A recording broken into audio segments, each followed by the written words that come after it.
Inside a luxury jewelry store in downtown Chicago, CEO Langford stopped in for barely 10 minutes before a multi-million-dollar meeting. Then three masked men stormed through the glass doors, and every scream in the room collapsed into dead silence. Amid the chaos, Mason Carter, a single father in a worn work jacket, remained unnervingly calm. He did not shake, did not beg, did not try to play hero. Amelia watched him study every exit, every hand, every weapon in the room. Then, quietly, he began to move closer, and nothing about that store would ever feel safe again. The story begins in downtown Chicago, in a stretch of the city reserved for old money and quiet power, where marble floors and hushed voices did more to intimidate than any guard ever could. Amelia Langford had just walked out of a brutal negotiation over an insurance contract worth hundreds of millions of dollars, her mind still tangled in numbers and threats disguised as pleasantries. She ducked into a jewelry store owned by a nervous manager named Logan, intending only to verify a rare diamond her company insured. A routine stop before the next meeting swallowed her whole. She had left her security detail behind that morning, telling herself she would only be a few minutes, that nothing in a glass case full of possibly threatened a woman who negotiated with billionaires for a living. At almost the same moment, a man named Mason Carter walked through the same doors, dressed like nobody worth noticing. A faded work jacket over his shoulders, scuffed doll boots on his feet, a canvas tool bag slung across one arm. He had been sent to inspect the store's security wiring, a task so ordinary that Logan barely looked at him twice. Logan made a point of telling Mason to stay near the back, away from the high-end displays, as though his presence alone might lower the value of the diamonds behind the glass. Mason said nothing in response. He simply nodded, the way a man nods when he has been underestimated so many times that it no longer registers as an insult. Amelia caught the exchange out of the corner of her eye and felt something small but unfamiliar stir in her chest, an odd flicker of respect for the calm way the stranger absorbed disrespect without flinching. She watched him move toward the security panel near the door, running his fingers along the wiring, checking the small red light of a motion sensor, glancing once toward the chime above the entrance as though counting the seconds it took to ring. There was a stillness to him that did not match his plain clothes or his quiet manner, a stillness that felt earned rather than accidental, as if every room he entered had once been a place where the wrong move meant somebody did not walk out. The narrator lingers here, noting that Mason had a habit most people would never notice, a habit of studying every room he entered as though it might, without warning, become a battlefield. He counted exits without meaning to. He noted where glass could shatter, where a chair could become a weapon, where a door could jam under pressure. It was not paranoia, it was memory old and buried, surfacing in small automatic gestures that nobody around him understood. Amelia's phone buzzed with a message from her assistant, Madison, reminding her that the next meeting was starting in 9 minutes, and that the board would not wait patiently for her arrival. Amelia sighed, gathered her coat, and turned toward the door, already rehearsing the apology she would offer for running late. That was when a black sedan pulled to a stop just outside the tall glass windows, its engine idling too smoothly, too deliberately, for an ordinary customer simply parking to browse. Three men stepped out, dressed in dark jackets, moving with a coordination that no group of casual shoppers ever displayed. Mason saw their reflection first, caught in the polished surface of a display case before any alarm in his mind had fully formed. He did not shout, he did not panic. He simply set his tool bag down on the floor, angling it without appearing to angle it at all, positioning it exactly where it might slow a hurried path through the narrow aisle. The bell above the door gave its small, cheerful chime. The glass doors swung open. And in that instant, the entire mood inside the store shifted, the air itself growing heavier, as though everyone inside had, without knowing it, taken their final ordinary breath of the morning. The three men drew their weapons in the same breath, forcing everyone in the store down onto their knees with sharp, practiced commands. Connor, the one clearly in charge, spoke with a precision that betrayed careful planning rather than desperate improvisation. He knew exactly where the main safe was hidden, knew which corner of the ceiling held a blind spot in the cameras, knew the schedule for a diamond delivery that had not yet been made public. Logan's face drained of color the moment he understood this was no random smash and grab. Someone had studied his store the way a surgeon studies an X-ray before the first incision. A young saleswoman began to sob quietly. A customer near the window trembled so hard her bracelet clattered against the floor. The store's lone security guard, caught reaching for his radio, was struck down before he could say a single word into it. Amelia was recognized within seconds, someone in the group murmuring her name, her company, her position, and Connor's eyes sharpened with new interest the instant he understood what kind of leverage had just walked into his hands. He changed his plan without hesitation, pulling Amelia to her feet and using her as insurance against a police response he had clearly anticipated. Amid the panic, Amelia noticed something that unsettled her more than the guns themselves. Mason remained kneeling, perfectly still, his hands open and visible, his eyes tracking not the weapons but the rhythm of the men holding them. His breathing stayed slow and even. His shoulders stayed loose rather than tensed with fear. It did not look like the stillness of a man frozen by terror. It looked like the stillness of a man who had lived through something far worse than this, and had simply never forgotten how to wait. Connor noticed him too, unsettled by the absence of the trembling he expected from everyone in the room. He leveled his weapon at Mason, and demanded to know if he had some kind of problem. Mason answered quietly, his voice low and even, saying that nobody needed to get hurt if everyone simply did what he asked. The answer caught Connor off guard, because it was not a plea, it was something closer to a negotiation, spoken by a man on his knees with a gun pointed at his chest. Amelia began to understand that Mason was not merely surviving the situation, he was quietly attempting to steer it, using silence and carefully chosen words the way another man might use a blade. He let Connor believe he was nothing more than a maintenance worker, someone too insignificant to prioritize, all while his eyes moved constantly, cataloging details no one else in the room had thought to notice. He clocked that the first gunman favored his right hand but winced slightly whenever his weight shifted onto his left leg. He clocked that the second gunman kept glancing at his watch, betraying a deadline pressing down on all three of them. He understood, watching Connor's controlled fury, that the man did not want bodies on the floor, but would not hesitate to create one if he felt cornered. This was not a robbery born of chaos. It was a retrieval, planned and paid for, aimed at something far more specific than the cash in the register. Then Mason spotted it, tucked into the inner pocket of Connor's jacket, a small black device humming faintly against the fabric, a jammer designed to swallow every silent alarm the store possessed before it ever reached the street. Mason understood then that whoever had planned this had done so with unusual patience, mapping the store's blind corners and its staffing patterns long before the first mask went on. He kept that knowledge tucked quietly behind his calm expression, aware that showing recognition too soon might cost someone in the room their life. Amelia, still kneeling, tried to read his face, and found nothing there but stillness, an unreadable calm that told her he already understood more about this moment than anyone else present, herself included.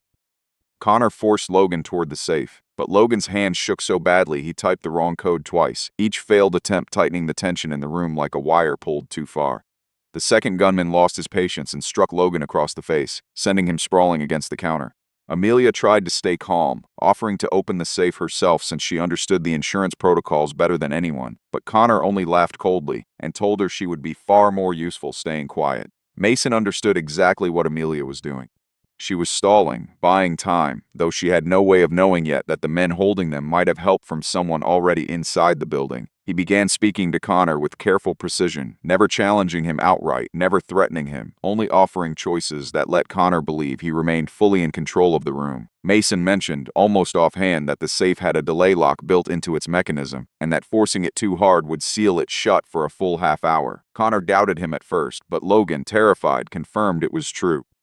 That single piece of information slowed Connor down, buying precious seconds that Amelia had not managed to buy with all her composure. She realized, watching it happen, that Mason had just spared the room from a burst of violence born purely of frustration. Connor ordered Mason to stand and check the safe's control panel himself, a moment that carried its own danger, since it meant Mason had to move closer to armed men who had already shown they would strike without warning. Mason rose slowly, keeping both hands visible at all times, moving with the unhurried caution of someone who understood exactly how quickly a room like this could turn fatal. Amelia noticed the frayed seam along the back of his jacket, the worn soles of his boots, nothing about his appearance suggesting the hero from any film she had ever watched. Yet every step he took landed with an unsettling precision, as though his body had been trained long ago to move without wasted motion, without unnecessary risk.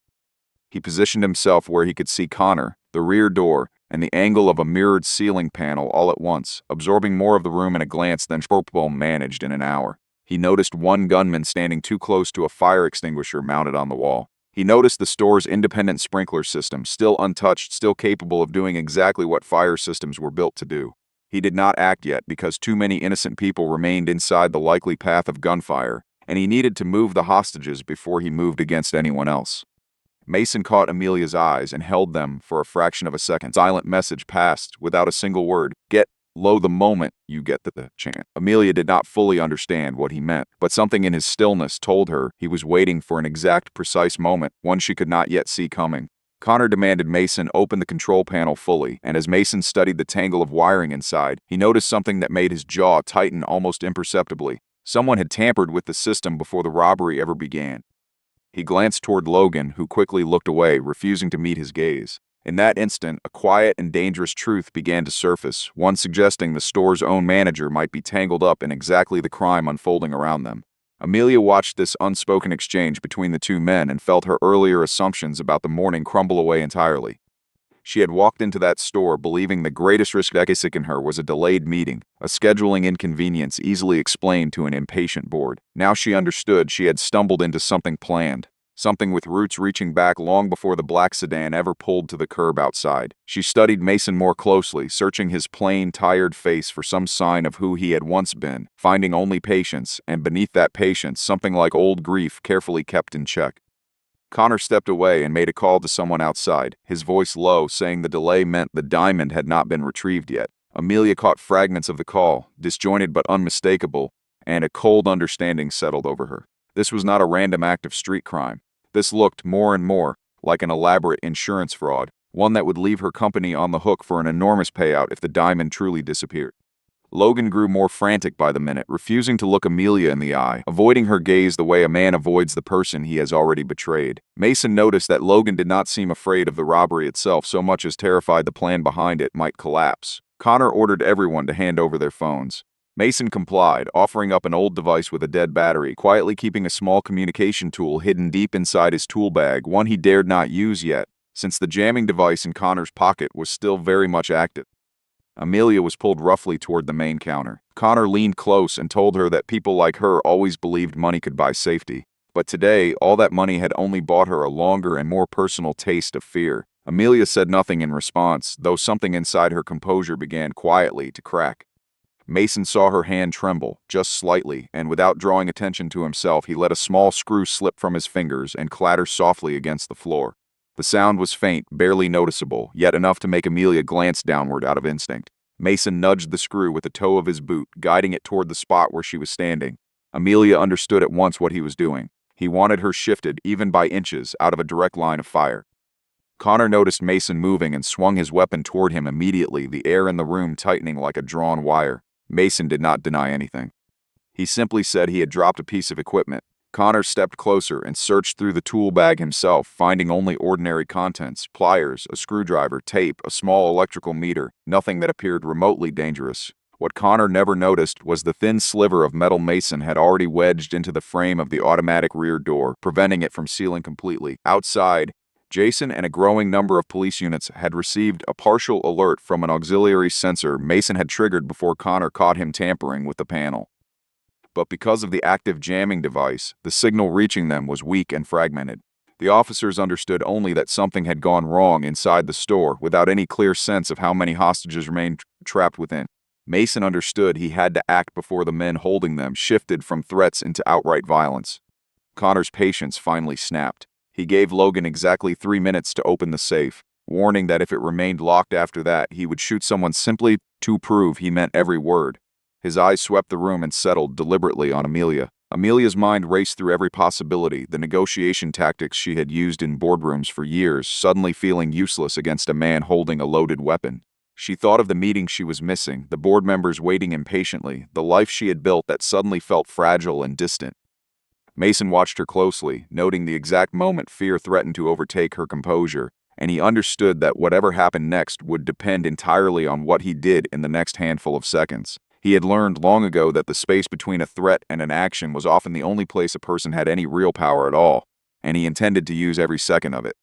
Logan, sensing the shift in Connor's mood, began pleading for his own safety, promising cooperation, promising anything at all if the countdown might simply be forgotten. Connor ignored him entirely, his focus locked on Amelia, on the value she represented, on the outcome he still believed he could control. Mason shifted his weight almost imperceptibly, positioning his body a fraction closer to the space between Connor and the hostages, close enough to react, not so close as to draw suspicion.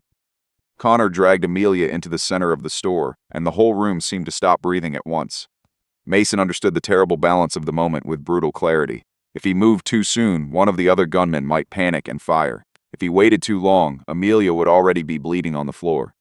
So he began working the only weapon still available to him, which was patience shaped into words. He told Connor calmly that killing Amelia would cost him the only leverage he had left, since she was, in every practical sense, his ticket out of the building. Connor's brow tightened, his certainty visibly wavering under the weight of that logic. Mason pressed further, saying that if Amelia died, the police would seal off the entire block within minutes, and no one in the room would live long enough to spend a single dollar of whatever they were being paid. The second gunman's eyes flicked nervously toward the windows, uncertainty creeping into his posture. Connor felt his authority slipping and lashed out, striking Mason hard across the face with the butt of his weapon. Mason dropped to one knee but did not retaliate, even though the angle would have let him seize Connor's wrist in that instant. Amelia stared at him in disbelief, unable to understand why a man clearly capable of fighting back chose, again and again, to absorb the blow instead. What she did not yet know was that Mason needed Connor standing in one very specific spot beneath the overhead sprinkler head, beside the long glass display counter, and every second of restraint bought him 2 more steps in that direction. Logan finally managed to get the safe open, his hand shaking so violently he nearly dropped the small case inside. It held not only the diamond but also a hidden data drive, one tied directly to the insurance contract Amelia's company had underwritten. Amelia felt the floor tilt beneath her, stunned that such a drive had ever been stored inside a retail jewelry case at all. Logan's face went the color of ash. Connor pocketed both the diamond and the drive, and Mason understood in that instant the truth of the entire operation. This had never been about the stone. It had always been about the data, proof of fraud far more valuable than any gem in the case. Connor turned toward the rear exit, ready to vanish, but the door Mason had quietly jammed earlier refused to open completely. The third gunman knelt down to inspect it, confusion flickering across his face, and for the first time the tight formation the 3 men had maintained all morning began to fracture. Mason looked at Amelia. This time she understood him completely. She dropped low, pretending to reach for her fallen handbag, and Mason drove his boot hard against the nearest gunman's ankle, sending him crashing sideways into a display case. He seized the fire extinguisher from the wall and released it in a violent burst, flooding the space in a blinding cloud of white. The fire alarm shrieked to life overhead. Chaos erupted through the store, but for the first time all morning, it was chaos Mason himself controlled. He had waited for this exact confluence, the smoke thick enough to blind, the alarm loud enough to disorient, the formation of the 3 men finally broken apart by confusion and noise. Every choice he had made since walking through those doors, every blow absorbed, every quiet word spoken to Connor, had been building toward this single window of opportunity. Amelia, crouched low behind the shattered counter, watched shapes move through the white haze and understood she was witnessing something far beyond simple luck. She was watching a plan executed with the same cold precision Connor himself had brought into the store that morning, except this plan belonged entirely to Mason. Inside the white haze of extinguisher smoke, Mason moved fast, but without any wasted motion, nothing showy in it, only precision. He struck the first gunman's wrist hard enough to send the weapon skidding beneath the display counter, using a single controlled motion rather than a flurry of blows. The second gunman swung his weapon toward Amelia, and Mason yanked a heavy metal chair into the line of fire while shoving Amelia down behind a jewelry case for cover. Connor fired once toward the ceiling, shattering glass that rained down across the floor, and everyone in the store screamed at the sudden crack of gunfire. Mason froze immediately, raising both hands so Connor would not fire wildly out of panic. What was striking was that Mason could easily have taken down both remaining gunmen in that instant, yet he chose instead to keep Connor from spiraling into blind violence. Connor stared at him, some new understanding dawning behind his eyes, and asked almost involuntarily who exactly Mason was. Mason offered no answer. He only told Connor that he had run out of ways to escape but still had a way to walk out of this alive if he simply let go of the gun. Connor laughed bitterly and grabbed Logan, using him as a shield. Logan, in a burst of desperate panic, shouted that none of this was his idea, that Amelia's company had cornered his store into an impossible financial position long before any of this began. Amelia stood in stunned silence, finally understanding that Logan had been working with Connor from the very beginning. But Connor turned on Logan instantly, snapping that the man paying for this job wanted the data drive, not some frightened store manager who had outlived his usefulness. Logan, terrified, tried to wrestle free, and for a moment weapons swung wildly in every direction. Mason caught a flash of reflection in the mirrored ceiling panel, revealing exactly where Connor's arm was angled. He waited until the barrel drifted away from Amelia, then hurled a screwdriver at the switch controlling the security shutters, sending a metal gate crashing halfway down with a deafening clang. Connor flinched hard at the noise. Mason closed the distance in an instant, driving his shoulder into Connor and slamming him against the display counter, locking his wrist and stripping the weapon from his grip in one single fluid motion. Connor crumpled to the floor, his gun skittering, far out of reach. The entire store fell into absolute silence. Amelia looked at Mason standing amid broken glass, drifting smoke, and the shrill wail of the fire alarm, utterly composed, as though he had simply done the one thing that needed doing and nothing more. Police finally burst through the doors. Yet instead of being treated as the man who had just saved every life inside that store, Mason was ordered to his knees because no one arriving on the scene yet understood who he truly was. He complied without protest, lowering himself onto broken glass without so much as a flicker of resentment crossing his face, as though this too were simply another moment to be endured with the same quiet patience he had shown all morning. Amelia stood nearby, wrapped in a blanket someone had placed over her shoulders, watching officers treat the very man who had shielded her from gunfire as though he might still be dangerous. She wanted to shout that they had it backward, that the real danger lay in handcuffs across the room, not kneeling calmly among the wreckage of shelves and shattered glass. But something in Mason's expression told her he expected exactly this kind of misunderstanding, and had long ago stopped being surprised by it. Jason took command of the scene, and because Mason was the only person left standing near the discarded weapons, officers cuffed him as a precaution while they sorted out what had actually happened. Amelia immediately spoke up, insisting Mason had saved everyone in the building, but Jason explained he still had to follow protocol before drawing any conclusions. Mason did not argue and did not resist. He simply asked calmly that they review the security footage before assuming anything about him. Amelia found herself quietly amazed that even while being treated unfairly, Mason never lost his composure. Logan, desperate to shift blame away from himself, claimed Mason had tampered with the security system before the robbery even started, an accusation that cast a serious shadow of suspicion over him. Jason ordered a background check. A young officer soon discovered that Mason's file had been sealed at the federal level, a detail that visibly changed the tone in the room. Jason's posture shifted the moment he understood what he was looking at. He realized Mason had once been trained to handle hostage situations, urban threats, and high-stakes negotiation under the worst possible conditions imaginable. Mason clearly did not want any of this surfacing in public. Amelia only caught fragments of the conversation, but it was enough to understand that his composure had been purchased at a steep personal cost, forged across years she could not fully imagine. Connor was led away in handcuffs, but before officers pushed him into the car, he turned back toward Amelia and told her she still had no idea who truly wanted that data drive. The remark sent a cold chill down her spine. Madison arrived at the scene moments later, breathless, reporting that Amelia's company network had just suffered an unauthorized intrusion. The documents inside that stolen drive, she warned, could unravel the entire reputation of the corporation Amelia had spent years building. Mason checked his watch and turned to leave, clearly reluctant to be drawn any further into the unfolding situation. Amelia caught his arm gently and asked how he had known, with such certainty, exactly how the gunman would behave. Mason answered simply that desperate people always look toward the exit before they ever look at their hostages. The sentence lingered with Amelia long after he said it. She offered him money, a lawyer, anything at all that might help repay what he had done for her and everyone else trapped inside that store. Mason declined every offer. All he wanted, he said, was confirmation that everyone in that store had walked out alive. Then he stepped out from beneath the flashing lights of the police cars and slipped back into the ordinary rhythm of the street as though nothing extraordinary had happened at all. Amelia stood there and understood, with quiet certainty, that this story was far from finished. She watched him disappear around the corner of the block, blending seamlessly into the flow of pedestrians, as though the morning's violence had never touched him at all. It struck her, standing amid flashing lights and murmuring crowds, that a man capable of dismantling a professional crew of armed criminals had spent years quietly repairing wiring and checking sensors for a wage most people would consider unremarkable. She wondered how many rooms he had walked through in exactly that way, invisible, underestimated, ready without anyone ever knowing it. The thought unsettled her more than the robbery itself had. Amelia could not shake the image of Mason kneeling in that store, perfectly calm while chaos raged around him. She asked Madison to dig deeper into Logan, into Connor, and into the true origin of that stolen data drive. What they uncovered was troubling. Logan had been drowning in serious debt and had quietly sold sensitive security information to someone outside the company.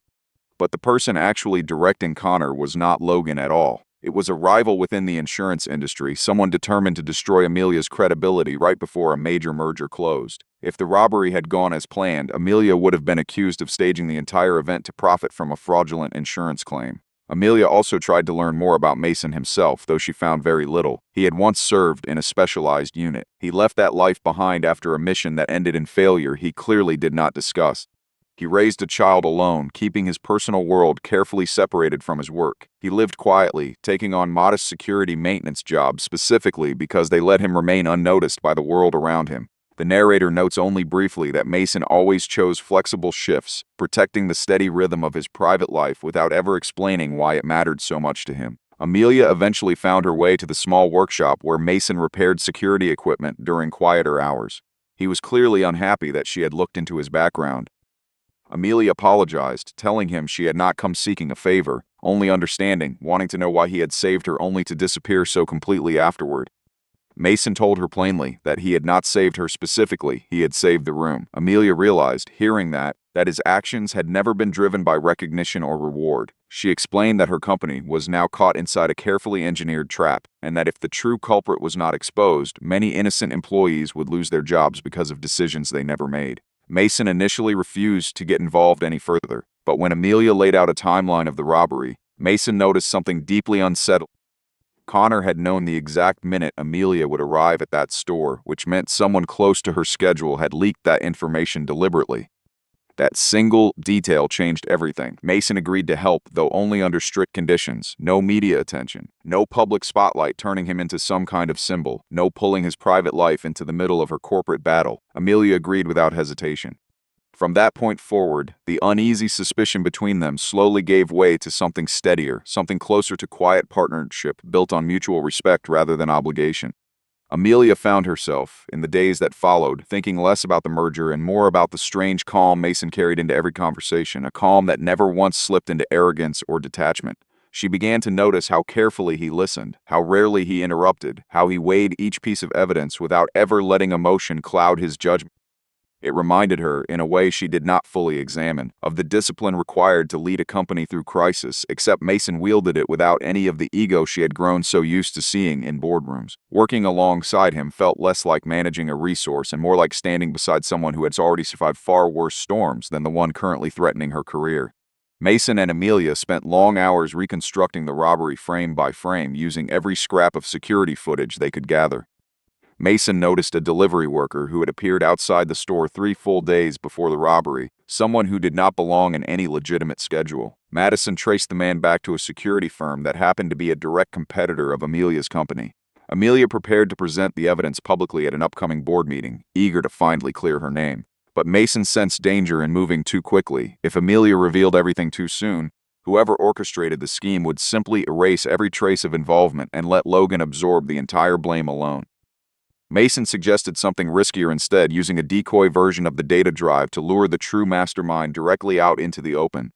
Amelia agreed, though she understood clearly how dangerous the plan truly was. They arranged a private meeting in the basement level of the Langford building, quietly leaking a rumor that Amelia had successfully recovered the missing files. Exactly as Mason predicted, someone breached the building's internal systems almost immediately. The basement lights cut out without warning. The elevators locked in place. Amelia, Mason, and Madison found themselves trapped together inside a narrow maintenance corridor.